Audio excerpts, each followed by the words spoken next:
നമസ്കാരം. നമസ്കാരം. നമസ്കാരം. ഇന്നിപ്പോൾ മുഖ്യമന്ത്രിയുടെ പത്രസമ്മേളനം, ദീർഘമായൊരു പത്രസമ്മേളനം കഴിഞ്ഞു.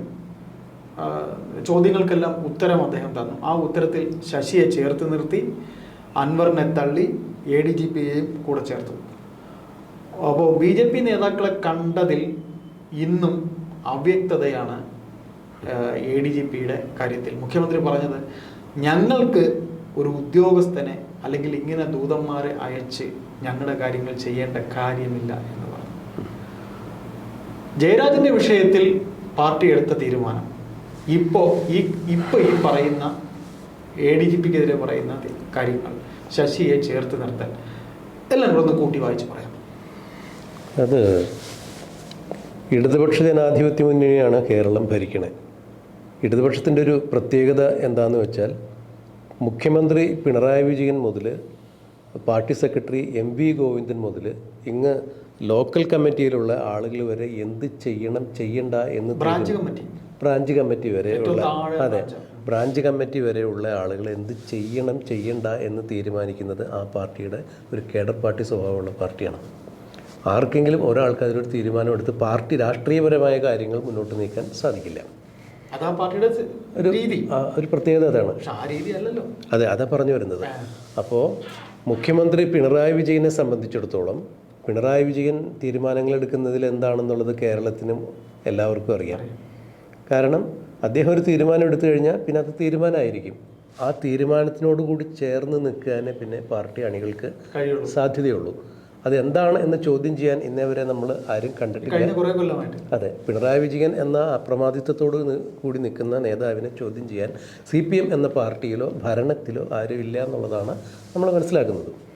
അപ്പോൾ അങ്ങനെയാണെങ്കിൽ പിണറായി വിജയനെ പോലെ ഒരു മുഖ്യമന്ത്രി നാട് ഭരിക്കുമ്പോൾ ഈ മുഖ്യമന്ത്രിയുടെ ഏറ്റവും വിശ്വസ്തൻ എന്നറിയപ്പെടുന്ന ഉദ്യോഗസ്ഥനാണ് ADGP MR Ajith Kumar. DGP Darvesh സാഹിബിന് പോലും ക്രമസമാധാന ചുമതല ഇല്ല എന്നുള്ളതാണ് നാം മനസ്സിലാക്കിയത്. ക്രമസമാധാന ചുമതലയുള്ള കേരളത്തിലെ ഒരു ADGP, ഒരേ ഒരു ADGP, നേരത്തെ രണ്ടുപേരുണ്ടായിരുന്നു, അദ്ദേഹം മാത്രമേ ഉള്ളൂ. ആ ADGP ആണ് തൃശ്ശൂർ ദത്താത്രേയ ഹോസ്പിറ്റലിനെ കാണാൻ വേണ്ടി പോയത്. RSSന്റെ ദേശീയ സെക്രട്ടറി, കേരളത്തിന്റെ ചുമതലയുള്ള ആളാണ് ദത്താത്രേയ. ഒന്നാമനെയും രണ്ടാമനെയും കാണാൻ പോയി. രാംമാധവനെയും കാണാൻ പോയി. അപ്പോൾ എന്തുകൊണ്ടാണ് പിണറായി വിജയൻ അറിയാതെ ദത്താത്രേയെ കാണാൻ ADGP പോയത് എന്ന് ഒരു സംശയം ഉണ്ടെങ്കിൽ പിണറായി വിജയൻ എന്തുകൊണ്ട് ചോദിക്കുന്നില്ല? ADGPയോട് ഒരു വിശദീകരണം ചോദിക്കുന്നില്ല? ആരെങ്കിലും കേരളത്തിൽ ഇങ്ങനെ വിശ്വസിക്കുമോ? മുഖ്യമന്ത്രി പിണറായി വിജയൻ അറിയാതെ മുഖ്യമന്ത്രിയുടെ വിശ്വസ്തനായ ADGP RSS നേതാവിനെ കാണാൻ പോയി. അത് തൃശ്ശൂർ ഒരു പ്രാവശ്യം, തിരുവനന്തപുരത്തും കോവളത്തുമായി 2 പ്രാവശ്യം എന്ന് പറയുന്നത്. ഒരു കാരണവശാലും ഇത് പിണറായി വിജയൻ അറിയാതെ സാധിക്കില്ല എന്നാണ് CPMനകത്തുള്ള ആളുകൾ വരെ വിശ്വസിക്കുന്നത്. തീർച്ചയായിട്ടും അവർ പറയുന്നതും ഇതിനൊരു രാഷ്ട്രീയ വിശദീകരണം കൊടുക്കണം. ഇപ്പോൾ മുന്നണിയിലുള്ള പ്രധാന ഘടകകക്ഷിയായ CPI പറയുന്നു, RJD ഒക്കെയാണ് ഇത് LDFൽ ഉയർത്തിക്കൊണ്ടുവന്നത്. ഇതിന് മറുപടി പറയണം, രാഷ്ട്രീയമായ ഒരു വിശദീകരണം വേണം. അതവിടെ നിൽക്കട്ടെ. ഇനി ADGP അദ്ദേഹത്തിൻ്റെ ഏതെങ്കിലും തരത്തിലുള്ള സ്വന്തമായിട്ട് വ്യക്തിപരമായിട്ട് കാര്യത്തിനാണ് പോയത് എന്ന് വിചാരിക്കുക. പിണറായി വിജയനെ പോലുള്ള ഒരു നേതാവ് പാർട്ടിയിലും ഭരണത്തിലും ചോദ്യം ചെയ്യപ്പെടാൻ യാതൊരു തരത്തിലും ആരും നേരെ നിൽക്കാത്ത ഒരാളായ പിണറായി വിജയൻ ADGP MR അജിത് കുമാറിനെ വിളിച്ച് ചോദിക്കില്ലേ? എൻ്റെ ഒരു ഓർമ്മ ശരിയാണെങ്കിൽ 2023 മെയ് 23 ഇദ്ദേഹം കാണാൻ പോയിരിക്കുന്നത് തൃശ്ശൂർ ദത്താത്രേയ ഹോസ്പിറ്റലിനെ കാണാൻ പോയത് ADGP. 24 ഇന്റലിജൻസ് റിപ്പോർട്ട് മുഖ്യമന്ത്രിക്ക് കിട്ടി. ആഭ്യന്തര വകുപ്പ് മന്ത്രി കൂടിയാണ് മുഖ്യമന്ത്രി. തീർച്ചയായിട്ടും. എന്നിട്ട് എന്തുകൊണ്ടാണ് ADGPയുടെ വ്യക്തിപരമായ ആവശ്യത്തിനാണ് പോയതെങ്കിൽ ചോദിക്കൂലേ? അതും ADGPയുടെ സ്വകാര്യ വാഹനം ഉപേക്ഷിച്ച് ഔദ്യോഗിക വാഹനം സ്വകാര്യ വാഹനത്തിലാണ് പോയത്. മറ്റൊരു സ്വകാര്യ വാഹനത്തിലാണ് പോയത്. കൂടെ മുഖ്യമന്ത്രി പിണറായി വിജയന് വേണ്ടപ്പെട്ട ആരോ ഉണ്ടായിരുന്നു എന്ന് തന്നെയാണ് പറയുന്നത്. ഈ 2 മീറ്റിങ്ങിലും, തൃശ്ശൂർ ദത്താത്രേയ ഹോസ്പിറ്റലിനെ കാണാൻ പോയതിലും കോവളത്തും തിരുവനന്തപുരത്തും രാംമാധവനെ കാണാൻ പോയപ്പോഴും പിണറായി വിജയന് വളരെ വേണ്ടപ്പെട്ട ഒരാൾ ADGPയുടെ കൂടെ ഉണ്ടായിരുന്നു എന്ന് പറയുന്നു. അങ്ങനെയാണെങ്കിൽ അത് ADGPയുടെ ഒരു വ്യക്തിപരമായ കാര്യത്തിന് പോയതാണ് എന്ന് പറയാൻ പറ്റുമോ? ഇനി പോയിട്ടില്ല എന്ന് മുഖ്യമന്ത്രിയോ ADGPയോ നിഷേധിച്ചിട്ടില്ല. അത് ഇന്റലിജൻസ് റിപ്പോർട്ടിലുള്ളതാണ്, അതുകൊണ്ട് തന്നെ നിഷേധിക്കാൻ പറ്റില്ല. ഈ റിപ്പോർട്ട് DGPയുടെ കയ്യിലുണ്ട്. അപ്പൊ എന്തിനു വേണ്ടിയാണ് ഈ രാംമാധവനെയും ദത്താത്രേയെയും ADGP സന്ദർശിച്ചത് എന്നാണ് CPM-നകത്ത് തന്നെയുള്ള ആളുകൾ ചോദിക്കുന്നത്. കാരണം മുന്നണി മര്യാദകൾ അനുസരിച്ച് BJP-യുമായി ബദ്ധവൈരികളാണ് സംഘപരിവാർ ശക്തികൾ, അതായത് സംഘപരിവാർ ശക്തികളും BJP-യും CPM-ന്റെ ബദ്ധവൈരികളാണ്. CPM-ന്റെ ബദ്ധവൈരികളാണ് BJP സംഘപരിവാർ. ആ ഒരു എന്താണ് സംഘപരിവാറിന്റെ ന്യൂനപക്ഷ വിരോധം മുതലെടുത്തുകൊണ്ട് തന്നെയാണ് പിണറായി വിജയൻ വീണ്ടും അധികാരത്തിൽ വന്നത് എന്നുള്ളത് രാഷ്ട്രീയ നിരീക്ഷകർ കൃത്യമായ അടയാളം. ഇവിടെ നമുക്ക് മനസ്സിലാക്കാനുള്ള ഒരു സംഗതിയെ, ഞാനൊരു കമ്മ്യൂണിസ്റ്റ് ആണ് എന്ന് ഇന്നും അദ്ദേഹം പത്രസമ്മേളനത്തിൽ പറഞ്ഞു. അദ്ദേഹം ഒരു കമ്മ്യൂണിസ്റ്റ് അല്ല. അദ്ദേഹത്തിന് ഇപ്പോൾ ഇദ്ദേഹത്തിൻ്റെ മകളെ കേസിലും മറ്റു കാര്യങ്ങളിലും മറ്റേ ബാങ്കിലെ കേസ്, കരുവന്നൂർ ബാങ്കും ആ കേസുകളൊക്കെ ജയിക്കാനായി അദ്ദേഹം BJPക്ക് ഒപ്പം നിൽക്കുന്നു എന്നുള്ളതല്ലേ നമ്മളിതിൽ വായിക്കേണ്ടത്. ഇതാണ് പിണറായി വിജയൻ നേരിടുന്ന ഏറ്റവും വലിയ അതന്നെയാണ് സത്യം രാഷ്ട്രീയ വെല്ലുവിളി. കാരണം ഈ വെല്ലുവിളി ആദ്യം ഇത് പുറത്തുവിട്ടത് ഭരണപക്ഷ MLA ആയ PV അൻവറാണ്. അതെ. അപ്പൊ അതിന് മുഖ്യമന്ത്രി ഇന്നും പത്രസമ്മേളനത്തിൽ പറയുന്ന ഒരു കാര്യമുണ്ട്, PV അൻവറിന് കമ്മ്യൂണിസ്റ്റ് പശ്ചാത്തലമില്ല, അതുകൊണ്ട് ഇത് പാർട്ടിക്കകത്താണ് പറയേണ്ടിയിരുന്നത്. ശരിക്കും തള്ളുന്നതിന് തുല്യമല്ലേ അൻവറിനെ തള്ളിയില്ലേ? തീർച്ചയായിട്ടും PV അൻവർ ഉയർത്തിയ ആരോപണം ഗുരുതരമായ ആരോപണം. അതായത് കേരളത്തിന്റെ ക്രമസമാധാന ചുമതലയുള്ള ADGP, ഈ ADGPയുടെ കീഴിലുള്ള ഏതാനും കുറച്ച് ഉദ്യോഗസ്ഥരും കൂടി ചേർന്നിട്ട് ചെയ്ത ക്രമസമാധാന ലംഘനം എന്ന് പറയുന്നത് കരിപ്പൂർ വിമാനത്താവളം കേന്ദ്രീകരിച്ച് നടന്നിരിക്കുന്ന സ്വർണ്ണക്കള്ളക്കടത്ത്, അതിന് പുറത്തുള്ള സ്വർണം പൊട്ടിക്കല്, ലഹരി മാഫിയ സംഘങ്ങളുമായി ADGPക്കോ ADGP നിയോഗിച്ച ഉദ്യോഗസ്ഥർക്കോ ഉള്ള പങ്ക്, അതുമായി ബന്ധപ്പെട്ട് ചില കൊലപാതകങ്ങൾ, അതിൻ്റെ തെളിവ് നശിപ്പിക്കുന്നതുമായി ബന്ധപ്പെട്ട് ADGPക്ക് ബന്ധം, ഇങ്ങനെയുള്ള അതീവ ഗൗരവതരമായിട്ടുള്ള ആരോപണങ്ങളാണ് PV അൻവർ മുഖ്യമന്ത്രിക്കും പാർട്ടി സെക്രട്ടറിക്കും എഴുതി കൊടുത്തേക്കുന്നത്. ബൈ റിട്ടേൺ പരാതിയാണ്. അത് മുഖ്യമന്ത്രി പറയുന്നത് ഇത് പാർട്ടിയിൽ ഉന്നയിക്കണമായിരുന്നു എന്നാണ് പറയുന്നത്. ഈ കൂട്ടത്തിൽ വലിയൊരു പരാതി അതിൻ്റെ PV അൻവർ കൊടുത്തിട്ടുണ്ട്. അതായത് മുഖ്യമന്ത്രിയുടെ പൊളിറ്റിക്കൽ സെക്രട്ടറി ആയ P ശശിക്കും ഈ കാര്യത്തിലെല്ലാം പങ്കുണ്ട്. അതായത് മുഖ്യമന്ത്രിയുടെ പൊളിറ്റിക്കൽ സെക്രട്ടറി P ശശിയും ADGPയുടെ കീഴിലുള്ള കുറച്ച് ഉദ്യോഗസ്ഥരും ചേർന്നൊരു കോക്കസാണ് കേരളത്തിലെ ക്രമസമാധാനത്തെ തകർക്കുന്നത്. അവര് സാധാരണ ജനങ്ങളെ മുഖ്യമന്ത്രിക്കെതിരെ തിരിക്കുന്നു, പാർട്ടിക്കെതിരെ തിരിക്കുന്നു എന്നാണ് PV അൻവറിന്റെ ആരോപണം. ഇത് പാർട്ടിക്കുള്ളിൽ പറയണം എന്ന് പറഞ്ഞ മുഖ്യമന്ത്രി പാർട്ടി സെക്രട്ടറിക്കും മുഖ്യമന്ത്രിക്കും PV അൻവർ ഇത് എഴുതി കൊടുത്തു. എന്നിട്ട് എന്ത് തീരുമാനം ഉണ്ടായി? ഇന്നിപ്പോ മുഖ്യമന്ത്രി 2 ആഴ്ച കഴിഞ്ഞിട്ട്, PV അൻവറിന്റെ കത്ത് കിട്ടി 2 ആഴ്ച കഴിഞ്ഞിട്ട് മുഖ്യമന്ത്രി പറയണത് P ശശി ഈ ഒരു വഴിവിട്ട പ്രവർത്തനം ചെയ്യില്ല, അദ്ദേഹം ഈ പറയുന്ന ആരോപണങ്ങളിലെല്ലാം നിരപരാധിയാണ്, അദ്ദേഹം വഴിവിട്ട യാതൊരു പ്രവർത്തനം ചെയ്യില്ല, എനിക്ക് അദ്ദേഹത്തെ അറിയാം. ശശിയെ കൂടുതൽ ചേർത്ത് നിർത്തുകയാണ് ചെയ്തത്. അതിന്റെ അർത്ഥം PV അൻവറിനെ മുഖ്യമന്ത്രി കഴിഞ്ഞു എന്നുള്ളതാണ്.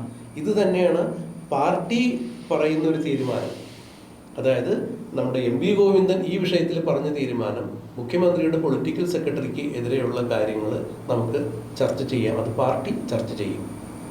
പാർട്ടി ചർച്ച ചെയ്യും എന്ന് പറയുമ്പോൾ അതിന് മറുപടി മുഖ്യമന്ത്രി പറയും എന്നാണ് MP ഗോവിന്ദൻ പറഞ്ഞത്. ശരിക്കും ADGP BJP നേതാക്കളെ 2 പേരെ കാണാൻ പോയത് സർക്കാർ തലത്തിൽ അന്വേഷിക്കേണ്ട കാര്യമാണോ? അത് പാർട്ടിയല്ലേ, രാഷ്ട്രീയമല്ലേ അതിനകത്തുള്ളത്?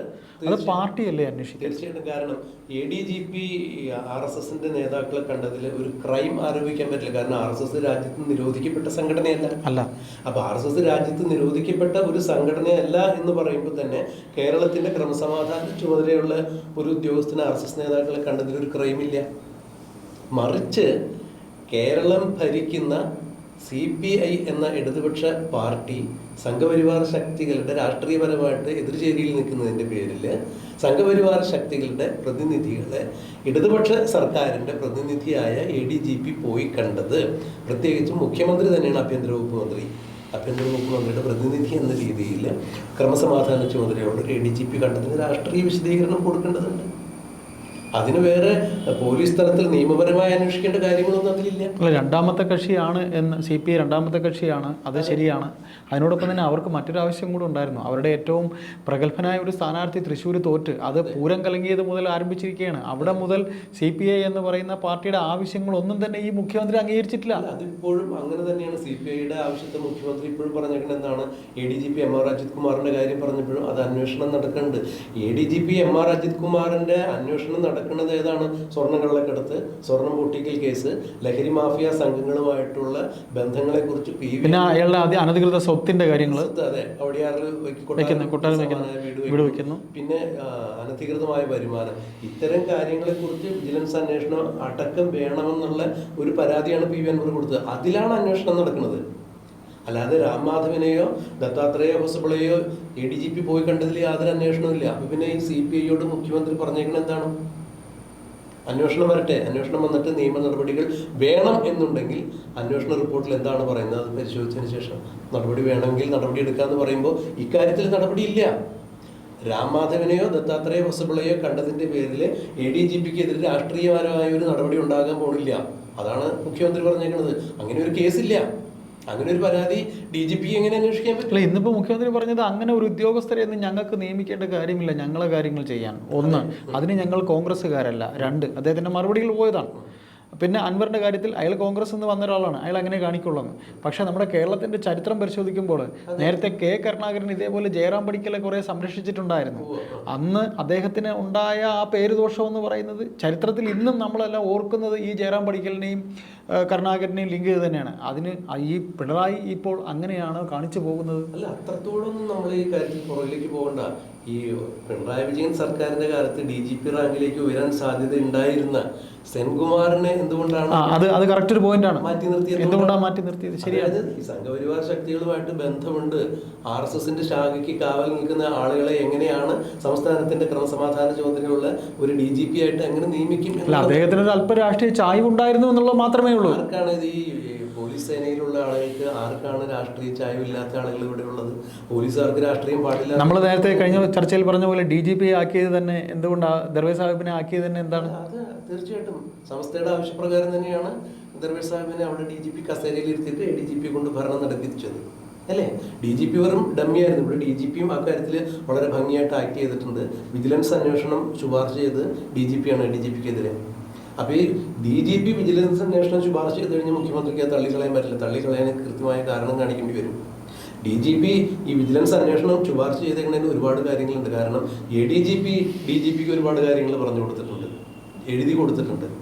എങ്ങനെയാണ് PV അൻവറിന്റെ ചില തീവ്രവാദ ബന്ധങ്ങളെ കുറിച്ച് തന്നെയാണ് സൂചന നൽകിയിരിക്കുന്നത്. അതായത് കേന്ദ്ര അന്വേഷണ ഏജൻസികൾ അന്വേഷിക്കേണ്ട കാര്യമാണ്. ADGP പോലുള്ള ഉയർന്ന റാങ്കിലിരിക്കുന്ന ഒരു ഉദ്യോഗസ്ഥന് ചില വഴിവിട്ട ബന്ധങ്ങൾ ചില ആളുകൾക്കുണ്ടായെന്ന് പുള്ളി പറയുമ്പോൾ, അതായത് അദ്ദേഹം പറയുമ്പോൾ അൻവർ ഉന്നയിച്ച ആരോപണങ്ങൾക്ക് മറുപടിയായിട്ട് പറയണത്. അപ്പൊ ഭരണകക്ഷിയുടെ MLA ആണ് അൻവർ. അൻവറിനെതിരെ ഇത്തരത്തിലുള്ള തീവ്രവാദ ബന്ധം പറയുമ്പോൾ DGPക്ക് അത് മുഖ്യമന്ത്രിയിലേക്ക് മാത്രം ആ കടലാസ് ഒതുക്കി നിർത്താൻ പറ്റില്ല. കേന്ദ്ര അന്വേഷണ ഏജൻസികൾ വരണം. അപ്പോൾ DGP ഒരു അന്വേഷണത്തിന് ഇദ്ദേഹത്തിന് ശുപാർശ ചെയ്യുമ്പോൾ അത് വേണ്ടാന്ന് വയ്ക്കാൻ പറ്റില്ല. അതുകൊണ്ട് തന്നെയാണ് ഈ ശുപാർശ കത്ത് കൊടുത്തിട്ട് 2 ആഴ്ചയ്ക്ക് ശേഷമാണ് മുഖ്യമന്ത്രി ഒരു അന്വേഷണത്തിന് ഉത്തരവിട്ടേക്കുന്നത്. ഇന്നലെയാണ്, അല്ലേ? അപ്പൊ ഇവിടെ ഈ സെൻകുമാറിനെ ഒതുക്കിയത് എന്തുകൊണ്ടാണ്? സംഘപരിവാർ ശക്തികൾ ബന്ധമുണ്ടെന്ന് പറഞ്ഞിട്ടാണ്. പിന്നെ നമ്മള് രാഷ്ട്രീയമായിട്ട് EP ജയരാജൻ പ്രകാശ് ജാവദേക്കറെ കണ്ടു എന്ന് അത് എങ്ങനെ? പ്രകാശ് ജാവദേക്കർ EP ജയരാജന്റെ വീട്ടിൽ വന്നതാണ് അവർ കണ്ടെന്ന് പറയുന്നത്.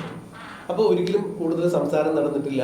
ഒരു രഹസ്യമായി കണ്ടതൊന്നുമല്ല, പരസ്യമായി ഒരു ഫംഗ്ഷന് കണ്ടതാണ്. അല്ല, EP ജയരാജന്റെ മകന്റെ വീട്ടിലേക്കാണ് ജാവദേക്കർ EP ജയരാജന്റെ. അപ്പൊ EP ജയരാജൻ പുറത്തു പോകാൻ നിൽക്കാൻ ഉള്ളൊരു സമയത്താണ് വന്നത് എന്നൊക്കെയാണ് EP മാധ്യമങ്ങൾക്ക് മുമ്പിൽ പറഞ്ഞത്. ആയിക്കോട്ടെ, അങ്ങനെ കണ്ടിട്ട് എന്താണ് സംഭവിച്ചത്? EPക്ക് LDF കൺവീനർ സ്ഥാനത്ത് നിന്ന് ഇറങ്ങേണ്ടി വന്നു. അത് ആരിറക്കി? CPMന്റെ തീരുമാനം. CPM എന്ന് പറഞ്ഞുകൊണ്ട് ആരും തീരുമാനം എടുക്കണം? തീർച്ചയായിട്ടും പിണറായി തീരുമാനം തന്നെയല്ലേ? അങ്ങനെയാണെങ്കിൽ പിണറായി വിജയന്റെ എന്താണ് അനുമതി ഇല്ലാതെ, അംഗീകാരം ഇല്ലാതെ ADGP പോലുള്ളൊരു ഉദ്യോഗസ്ഥൻ ദത്താത്രേയ പോലുള്ള ഒരാളെ പോയി കാണുമോ? കണ്ടിട്ടുണ്ടെങ്കിൽ എന്തിനു വേണ്ടിയിട്ടാണ്? അത് ADGPക്ക് വേണ്ടിയല്ല. പിന്നെ അങ്ങനെയാണെങ്കിൽ ആർക്ക് വേണ്ടിയിട്ടാണ്? അവിടെയാണ് ഈ സംശയങ്ങളുടെ ഈ ടിസ്റ്റ് മുഴുവൻ. അവിടെയാണ് ഗെയിം. അവിടെയാണ് ഈ രാഷ്ട്രീയ നിരീക്ഷകർ ഉൾപ്പെടെ CPMൽ ഒരു വിഭാഗം ആളുകൾ പറയുന്നത്. CPMൽ ഒരു വിഭാഗം അൻവറിനെ കൊണ്ട് പറയിച്ചതായിക്കൂടെ? തീർച്ചയായിട്ടും ആയിരിക്കാം. അൻവറിനെ കൊണ്ട് പറയിപ്പിക്കണത് തന്നെയല്ല. ഈ സുരേഷ് ഗോപി തൃശ്ശൂരില് ജയിച്ചത് എന്ന് പറയുമ്പോൾ 75,000 വോട്ടിന്റെ അടുത്താണ്. 75,000 വോട്ടിനാണ്, അല്ലേ?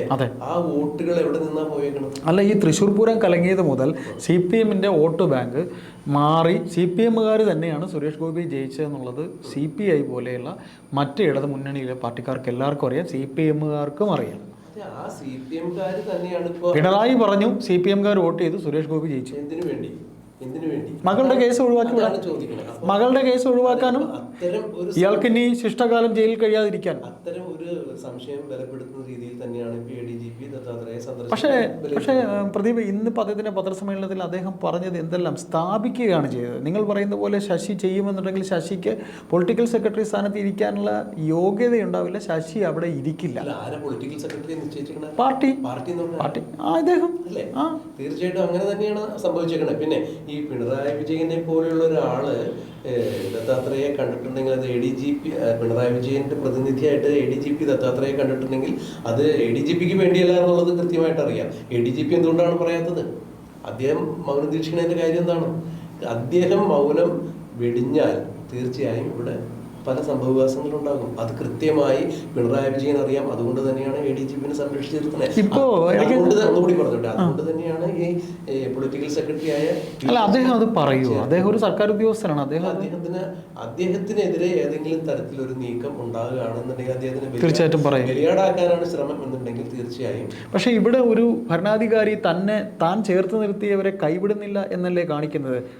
അതെങ്ങനെയാ? അത് നമുക്ക് അങ്ങനെ അതിനെ വിശദീകരിക്കാം. താനിപ്പോ ശശിയെ ഇപ്പം തെറ്റുണ്ടായെങ്കിൽ തന്നെയും അയാൾ അവരെയൊക്കെ ചേർത്ത് നിർത്തുന്നതായിട്ട് കണ്ടുകൂടെ? ഈ ശശിക്കെതിരെ തന്നെ സ്വന്തം പാർട്ടിയിൽ നിന്ന് തന്നെ ഒരുപാട് എതിരാളികളുണ്ട്. അതെ, പിന്നീട് കുറെ നാളെ പുറത്ത് നിർത്തപ്പെട്ടു. പല അലിഗേഷനും മറ്റു പുറത്തു നിന്ന ആളാണ്. നയനാർ മന്ത്രിസഭ കാലത്ത് ഒരുപാട് വേണ്ടാത്ത കാര്യങ്ങൾ ചെയ്ത ആളാണ്. തിരിച്ചു വന്നിട്ടാണ് ഈ പൊളിറ്റിക്കൽ സെക്രട്ടറി സ്ഥാനത്ത് തീർച്ചയായിട്ടും മുഖ്യമന്ത്രിയുടെ. അതെ. അപ്പൊ അതാരുടെ താല്പര്യമാണ്? അപ്പൊ തീർച്ചയായിട്ടും ഇതിലൊരു ഗെയിം നടന്നിരിക്കണോ? തൃശ്ശൂരിൽ ദത്താത്രേയെ കണ്ടത് അല്ല പ്രദീപ്, പൂരം മുതൽ തന്നെ അത് സ്റ്റാർട്ട് ചെയ്തിട്ടുണ്ട്. അത് പൂരം അവിടെ പ്രീപ്ലാൻഡ് ആയിട്ട് ചെയ്തതാണോ എന്നുള്ളത് അല്ല, അവിടെ മുതൽ തൃശ്ശൂര് വോട്ട് മറിയുന്നതിന്റെ ലക്ഷണങ്ങൾ അങ്ങനെ ഒരു സംശയത്തിന്റെ നിഴലിൽ തന്നെയാണ്. സംശയമല്ല, അത് സത്യം തന്നെ. കാര്യം ഇരങ്ങാലക്കുട പിന്നെ നമ്മുടെ കരുവന്നൂര് തുടങ്ങിയ പാർട്ടി CPM-ന്റെ വോട്ട് ബാങ്കുകളൊക്കെ തന്നെ വോട്ട് ചോർന്നു.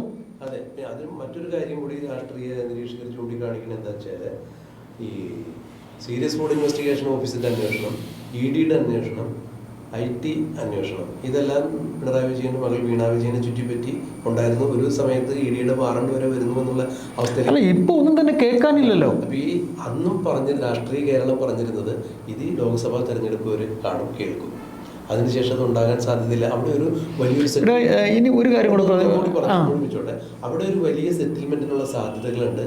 ആ സെറ്റിൽമെന്റ് നടന്നിരിക്കുന്നു എന്നാണ് ഇപ്പോൾ പലരും ചൂണ്ടിക്കാണിക്കുന്നത്. CPM-നകത്ത് നിന്ന് തന്നെ പല ആളുകൾക്കും സംശയമുണ്ട്. അതുകൊണ്ട് തന്നെ ഇത് മനസ്സിലാക്കിയത് കൊണ്ട് തന്നെയാണ് പിണറായി വിജയൻ കഴിഞ്ഞ LDF യോഗത്തിൽ പറഞ്ഞത് എനിക്ക് വേണ്ടി ADGP ആരെയൊക്കെയോ കണ്ടു വഴിവിട്ട ചില കാര്യങ്ങൾക്ക് വേണ്ടിയാണ് എന്ന് ചില പാർട്ടിക്കാർക്കെങ്കിലും സംശയമുണ്ട് എന്നുള്ളതാണ് ഞാൻ മനസ്സിലാക്കുന്നത്. എന്നാൽ അങ്ങനെയല്ല എന്ന് മുഖ്യമന്ത്രി പറയുമ്പോൾ അത് മുൻകൂർ ജാമ്യം എടുക്കലാണ്. എനിക്ക് വേണ്ടിയല്ല, പിന്നെ എന്തിനു വേണ്ടി പോയതെന്ന് രാഷ്ട്രീയ അങ്ങനെയാണെങ്കിൽ LDF യോഗത്തിലെങ്കിലും ഈ ADGP എന്തിനാ പോയതെന്നുള്ളത് വിശദീകരിക്കാൻ അദ്ദേഹം ബാധ്യസ്ഥനല്ലേ?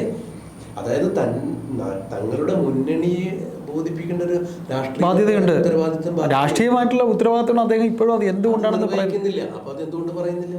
എന്തായാലും BP ജയരാജനേക്കാൾ പ്രിയപ്പെട്ടവനായി എന്തുകൊണ്ട് ADGP പിണറായി വിജയന് മാറി? ഈ EP ജയരാജൻ എന്ന് പറഞ്ഞ പിണറായി വിജയന്റെ നാവായിരുന്നു എന്നാണ് പറയുന്നത്. തീർച്ചയായിട്ടും ഇൻഡിഗോ വിമാനത്തിലുണ്ടായ പ്രശ്നം തന്നെ അറിയാലോ. ആരോ പിണറായി വിജയനെതിരെ എല്ലാം പോയപ്പോഴത്തേക്ക് ചാടി വീണ ആളാണ്. മുദ്രാവാക്യം വിളിച്ചതാ, ശരിയാണ്. അപ്പൊ ഓടിച്ചെന്ന് EP തടഞ്ഞു. അപ്പൊ EP അത്രത്തോളം ഈ പിണറായി വിജയനെ പ്രൊട്ടക്റ്റീവായിട്ട് അത്രയും അടുപ്പമുള്ളവരായിരുന്നു. അതെ, ഇപ്പോഴും അങ്ങനെ തന്നെ. ഡൽഹിയിൽ ഇപ്പോ ഈ യെച്ചൂരിയുടെ മരണത്തിൽ, സീതാറാം യെച്ചൂരിയുടെ മരണത്തിൽ കണ്ടായിരുന്നു, സംസാരിച്ചിട്ടുണ്ടായിരുന്നു. അപ്പോ പിണറായി വിജയന് EP ജയരാജനോട് ഇല്ലാത്ത എന്ത് പ്രതിബദ്ധതയാണ്, എന്ത് ബന്ധമാണ് ADGP-യിലുള്ളത്? അൻവറുമായി ഇദ്ദേഹത്തിന് അടുപ്പം ഉണ്ടായിരുന്നല്ലോ നേരത്തെ. അല്ല, അൻവറുമായി ഇപ്പോഴും ഇവരൊക്കെ തമ്മിൽ അടുപ്പമുണ്ട്. ഇതിലാണ് രാഷ്ട്രീയ കേരളം മൂക്കത്ത് വെല്ലുവിളിച്ചുകൊണ്ട് ചോദിക്കുന്നത്, എന്താണ് ഇവർക്ക് പുറത്തു പറയാൻ പാടില്ലാത്ത കാര്യം? ഉയർന്ന ചിന്താഗതിയുള്ള ഒരു പാർട്ടി എന്ന രീതിയിൽ പുരോഗമന പ്രസ്ഥാനത്തിന്റെ വക്താക്കൾ എന്ന് പറയുന്ന ഈ പിണറായി വിജയന്റെ സർക്കാർ ഭരിക്കുമ്പോൾ സർക്കാരിന്റെ ഭാഗമായിട്ടുള്ള ക്രമസമാധാന ചുമതലയുള്ള ADGP വിരുദ്ധ ചേരിയിൽ നിൽക്കുന്ന എതിർചേരിയിൽ നിൽക്കണേ രാഷ്ട്രീയത്തിലെ ഒരു നേതാവുമായി കണ്ട് എന്ന് പറയുമ്പോൾ ഞാൻ എന്താ പറയാൻ വേണ്ടി വന്നത്, ഈ അൻവറിനെതിരെ ഇനി എന്തെങ്കിലും പിന്നെ BJP സർക്കാരിൻ്റെ ഭാഗത്ത് നിന്ന് ഇദ്ദേഹത്തിന് കാണിക്കാൻ എന്തെങ്കിലും റെഡ് കാർഡ് കിട്ടിയിട്ടുണ്ടാകുമോ? അതുകൊണ്ടാണ് അൻവറിനെ അദ്ദേഹം ഇന്നത്തെ പത്രസമ്മേളനത്തിൽ മാറ്റി നിർത്തിയത്. അൻവറിനെ പൂട്ടാൻ ഒരു പൂട്ട് അത്തരത്തിലേക്കൊക്കെ നമുക്ക് ഇതിനെ പറയാൻ പറ്റുമോ ആണെന്നാണ് ചില നിരീക്ഷകർ പറയുന്നത്. ഒരു കാര്യം എടുത്തു പറയേണ്ട ഒരു കാര്യം, നമ്മൾ എല്ലാവരും ചർച്ച ചെയ്ത കാര്യം തന്നെയാണ് മിക്കവാറും എല്ലാ മാധ്യമങ്ങളും പറഞ്ഞിട്ടുള്ളത്. അതായത് PV അൻവറിനെ മുൻനിർത്തി ഒരു ലോബി പ്രവർത്തിക്കുന്നുണ്ട് എന്നുള്ളതാണ്. അതായത് CPM-ൽ തന്നെ പ്രബലമായിട്ടുള്ള ഒരു വിഭാഗം പിണറായി വിജയനോട് എതിർപ്പുള്ള ഒരു വിഭാഗം PV അൻവറിന്റെ. പക്ഷെ അൻവറിന് തുടക്കത്തിൽ കിട്ടിയ ഒരു പിന്നെ സപ്പോർട്ട്, സോഷ്യൽ മീഡിയ സപ്പോർട്ട് ഇപ്പൊ ഇല്ലെന്ന് പറയുന്നു. അല്ല, അത് പിണറായി ഒതുക്കി എന്ന് പറയുന്നു. അങ്ങനെയൊക്കെ നമുക്ക് അതിന് കാണാൻ പറ്റില്ല. ഇന്ന് ഞാൻ സംസാരിച്ച ഒരു വ്യക്തി പറഞ്ഞത് കേരള രാഷ്ട്രീയം ഗതിവിഗതികൾ മാറിക്കൊണ്ടിരിക്കുന്നു. ഇപ്പോൾ KT ജലീലും കാരാട്ട് റസാഖും PV അൻവറും ഒക്കെ ഒരു അച്ചുതണ്ടായി നിന്നുകൊണ്ട് CPM-ലെ കുറച്ച് പിണറായി വിജയനോട് വിരോധമുള്ള കുറച്ച് ആളുകളോട് ചേർന്നിട്ട് ഒരു അലയൻസ് ഉണ്ടാകുന്നു എന്നൊക്കെയാണ് നമ്മൾ അറിയാൻ സാധിക്കുന്നത്. എന്തായാലും ഒരു കാര്യം ഉറപ്പാണ്, CPM എന്ന പാർട്ടിയിൽ പിണറായി വിജയൻ എന്ന ചോദ്യം ചെയ്യപ്പെടാൻ പറ്റാത്ത നേതാവില്ല. പക്ഷെ അത് മാറും എന്നാണ് ഞാൻ വിശ്വസിക്കുന്നത്. ആ അപ്രമാദിത്വം തീരും. ആ അപ്രമാദിത്വത്തിന്റെ അവസാനത്തെ ആളിക്കത്തലാണ് ഇന്ന് മുഖ്യമന്ത്രി സംസാരിച്ചത് എന്ന് മാത്രമേ എനിക്ക് തോന്നുന്നുള്ളൂ. മുഖ്യമന്ത്രി അദ്ദേഹത്തിന് ഇനി അടുത്ത അദ്ദേഹത്തിന്റെ പിന്മുറക്കാരെ കണ്ടെത്താനുള്ള ഒരു ശ്രമത്തിലാണ്. മുഖ്യമന്ത്രി ആ പിന്മുറക്കാരെ കണ്ടെത്തിയിരിക്കുന്നതും ആ പിന്മുറക്കാരൻ ഒരുപക്ഷെ ശശി ആകുമോ എന്നാണ് പാർട്ടിക്കകത്തുള്ള. പിന്മുറക്കാരെ വാഴിക്കാൻ എന്തായാലും ഒരു പറ്റം ആളുകൾ CPM-നകത്ത് തയ്യാറല്ല. അതിന്റെ കൃത്യമായ സൂചനകൾ നമ്മൾ നാടൻ ഭാഷയിൽ അരിയിട്ട് വാഴിക്കാൻ തയ്യാറല്ല.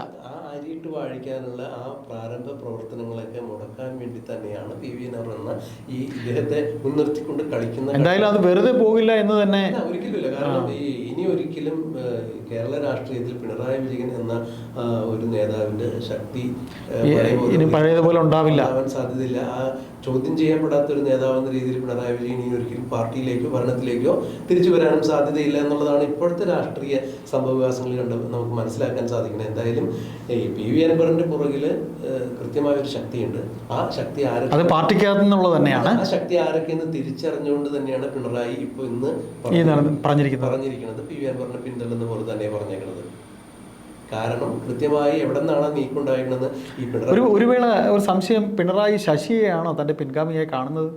അങ്ങനെയൊന്നും ഒരു വ്യക്തമായ ധാരണകൾ കൊടുക്കുന്നില്ല. എന്തായാലും ഈ ശശി ഉൾപ്പെടെ, അതായത് മുഹമ്മദ് റിയാസ്, ശശി ഉൾപ്പെടെ പിണറായി വിജയൻ ആരൊക്കെയാണോ തന്റെ പിൻഗാമികൾ എന്ന്, അല്ലെങ്കിൽ പിൻസീറ്റ് ഡ്രൈവ് നടത്താൻ ഉദ്ദേശിക്കുന്നത്, അത് കേരളത്തിൽ ഞങ്ങൾ സമ്മതിക്കില്ല എന്നുള്ള ധാരണയെ തന്നെയാണ് PV അൻവർ ഉൾപ്പെടെയുള്ള പാർട്ടിക്കാരുടെ നീക്കം. അത് തന്നെ പിണറായി വിജയൻ അത് മണത്തറിഞ്ഞുകൊണ്ട് തന്നെയാണ് ഇന്നത്തെ പത്രസമ്മേളനത്തിൽ PV അൻവറിന് പാർട്ടി പാരമ്പര്യമില്ല, പറയേണ്ട കാര്യങ്ങൾ പറയേണ്ടടുത്താണ് പറയേണ്ടത് എന്ന് പറഞ്ഞപ്പോൾ ഇതുവരെ ഉണ്ടായിരുന്ന ആ ഒരു അടുപ്പത്തിൽ നിന്ന് ഒരു കൈപ്പാടകലേക്ക് ഒരുപാട് അകലേക്ക് മാറ്റി നിർത്തിയിരിക്കുന്നു. അതായത് പിണറായി വിജയൻ അപകടം മണത്തറിഞ്ഞിരിക്കുന്നു, പ്രവർത്തനം തുടങ്ങിയിരിക്കുന്നു എന്ന് വേണം മനസ്സിലാക്കാൻ.